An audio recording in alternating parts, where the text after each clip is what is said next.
The U.S. Surgeon General today declared a new public health epidemic in America: loneliness. A new report from his office finds loneliness can have profound effects on mental health as well as heart disease, stroke, and dementia. It tracks a decline in social connections and links all of this to billions of dollars in healthcare costs. I feel like people are losing the ability to communicate with one another these days. No one can be healthy alone. There is an epidemic going on in America. Dr. Jerome Adams, let's talk about the loneliness epidemic and what it is and what's happening.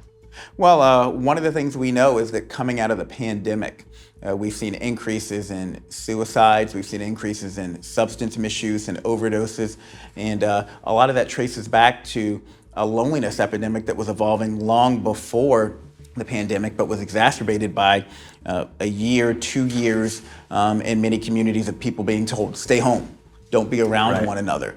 And unfortunately, that's hit our youth incredibly hard. So I read a stat that it says that the loneliness epidemic is, the deaths have risen, obviously, and it equates to 15 cigarettes a day, I think is what happens. How do they pull that out? How do they extract that number?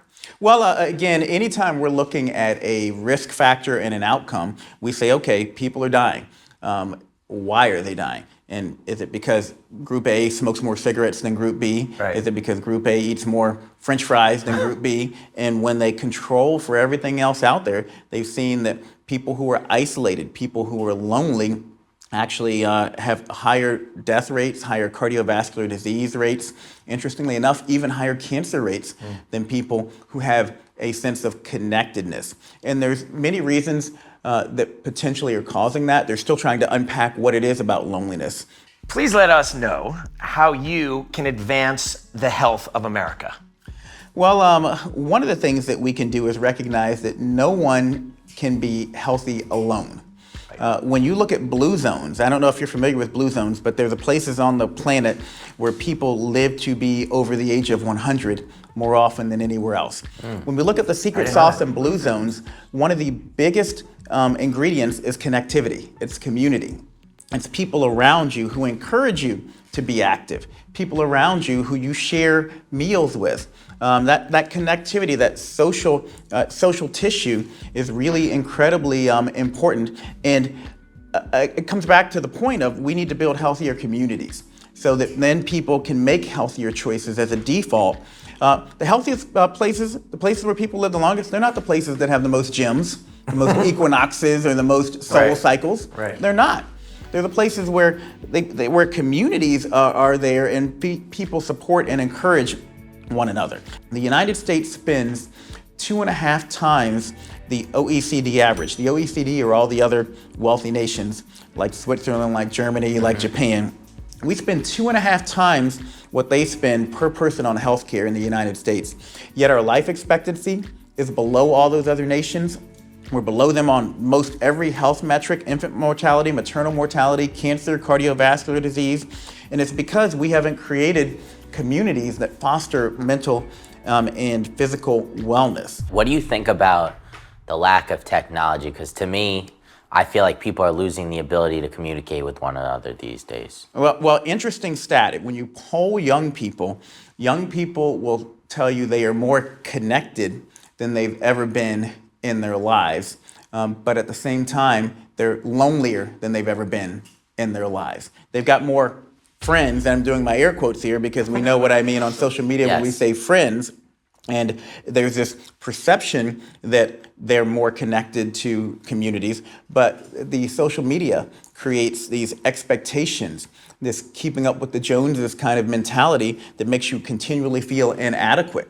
And the relationships that you form on social media often are very superficial relationships, and they're in many cases very negative relationships. They're not positive. So being connected in and of itself could be a good thing or a bad thing, depending on the type of interaction you're having. All those are reasons why you've seen the current Surgeon General call for a ban on social media before the age of 13. I was in Canada literally just yesterday, Toronto, and they are banning cell phones in classrooms and talking about banning social media because we're seeing that it's toxic to young people. So to switch gears, but tying things together, you know, TikTok, both could be used for positive things. It's got a lot of people employment, giving a lot of people information and an outlet to express themselves. It's also a lot of negative aspects about TikTok. We want to know what Dr. Adams' take is on the potential TikTok ban. Well, the challenge with TikTok and the ban goes deeper than anything we would discuss here, but it has to do with the fact that TikTok is owned by China. And China, no doubt about it, wants to, in many ways, sow discord in the United States. Yep. So that's a conversation that's above my pay grade as far as China and their involvement in TikTok. But my concern beyond China is, again, addiction to social media and people's ability to identify misinformation. I have 3 teenagers, and I've said that many times. I can't tell you how much crap I've heard them repeating as if it's a fact because they saw a TikTok video about it.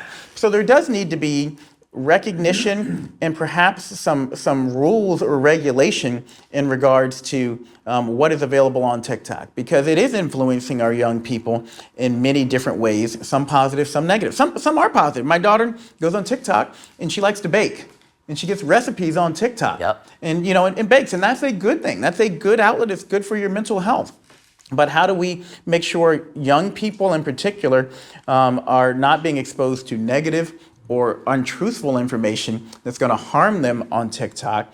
And how do we still allow the positives? I think that's the question about TikTok that we should be having, not about banning or not banning it, but how do we take this tool and leverage this tool for maximum upside and minimize the downside. For all the social media platforms, to be honest. People have also said that there's an identity crisis going on, right? And like people don't know, who they are and how they fit into specific places, specific, genres or ilks or whatever. What's your take on that? Well, I think feeling like you are part of a group is incredibly important. That goes back to the beginning of mankind. Right. We sorted into different groups and we wanted to feel that sense of belonging. It's why, I don't want to go down a rabbit hole here, but the attack on DEI, on diversity, equity, and inclusion is incredibly concerning to me, because what is diversity?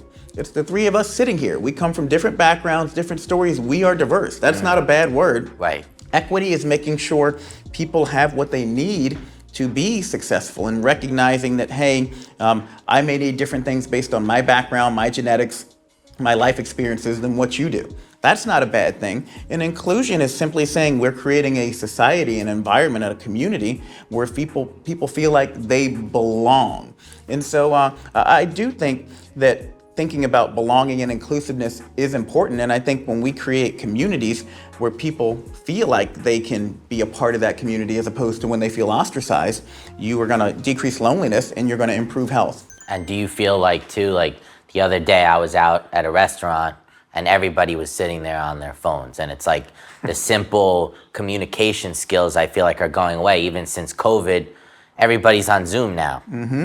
So how do you feel like we should solve that issue and bring communication skills back to our nation's youth? I heard a fascinating conversation a few weeks ago on NPR, and it was between old people and young people. And you're the youngest, but you're sounding kind of old here. Thank you. That wasn't a compliment. That wasn't a compliment. It wasn't an insult either. Yeah. But throughout history, parents have always said, "Oh my gosh, this is the end of civilization."